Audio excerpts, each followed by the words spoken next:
my god, that movie was awesome. I mean, oh, did you see what happened there? And oh man, this is going to be a modern classic of action horror. I hope this gets a sequel. I cannot wait for the sequels.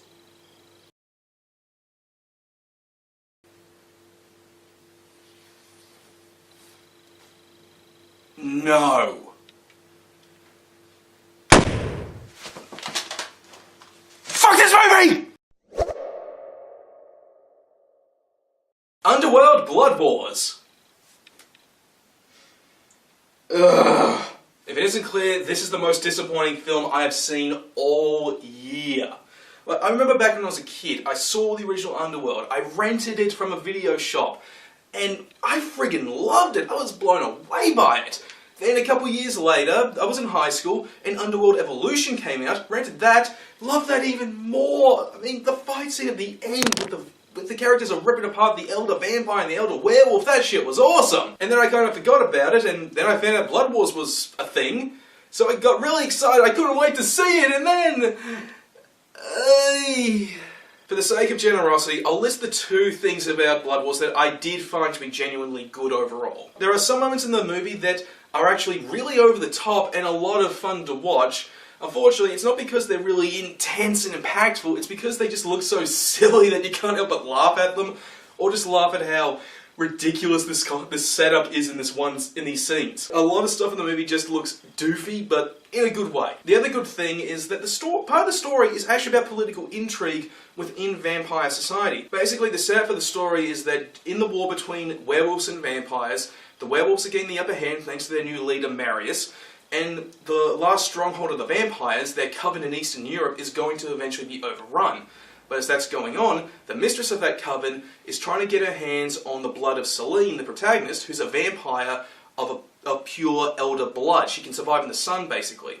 She wants that blood so she can become all-powerful and not only retain control of the coven, but also take over the entire vampire council and probably even rule the world. Like, that stuff is interesting, it's pretty cool to see unfold, but unfortunately it just gets bogged down in everything else that kind of ruins the story.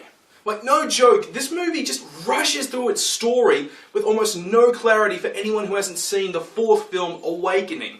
They'll introduce characters, or should I say they'll mention events and characters that you're expected to already know about, to remember, and you're just left confused about who these people are, what's going on, and some details don't really get accurately explained, and it really doesn't help that they pretty much just cut the first act out. Like, no joke, when the film starts, you can already tell so much has already happened that you're just left wondering, wait, did they skip a couple scenes? And to touch on the villains for this, the leader of the werewolves, Marius, he's one of the most bland characters I've ever seen. There is nothing remarkable about the guy. Okay, Grant, he turns into this giant, semi-human werewolf monster, but there's nothing remarkable about him at all. And the other antagonist, the vampire mistress who wants to take over the Eastern Coven, while it is pretty cool to see her scheming, she can just be summed up as generic Tim Burton girl number 63. While her plan does ultimately pay off and she becomes able to exist in sunlight and not burn up like Selene, it doesn't help that she's kind of bland too, now that I think about it. And when she's killed off by this character David, it's one of the most anticlimactic things I've ever seen. Like, no joke. Like, you're expecting this moment to play out like she's going to be exposed to sunlight, the character's going to be shocked that she isn't burning alive, and they're going to keep fighting before going into an epic climax. But no, she sees the sun, she's like, oh, that's beautiful, and then she gets stabbed in the back of the head, boom, she's gone. When I saw that, I was just left wondering, what? Why? Why that? The action isn't too bad though, but it can be a little ridiculous, thanks to some overuse of slow motion that just makes things look even dumber and laughable than they should be. But there are some moments of action that are enjoyable, only because of how I said they just get so doofy. I mean, like the bit with the slow-mo during the climax, where they're blowing up these windows to expose the vampires to sunlight, that was just stupidly funny. Or when Marius and Selena have got Uzis and they're shooting each other, they get to point-blank range, and then they just respond when they run out of bullets each by just buffing out the bullets. Or even a scene at a vampire coven in the north of Europe, where lycans, the werewolves, they show up with machine guns and start shooting the vampires up, and the vampires go out to battle with swords, shields, and Nordic armor. Like, that stuff is just freaking fun, even though it is kind of stupid. Stupid and doofy. Alright, getting back to reality now, Underworld Blood Wars is a bad movie.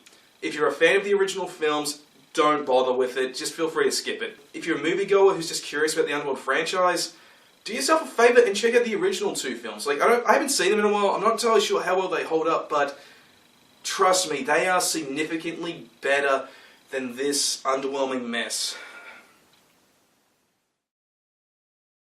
Hey, congratulations! You just watched a review of Underworld Blood Wars. Man, this movie was a disappointment for me. Anyway, if you really like this video, then how about you check out some of my other videos, or maybe some of my game reviews, some other stuff I got up in here, and maybe even like, favorite, and subscribe. And come up next, I'm gonna have a review of American Ultra. Here's a spoiler.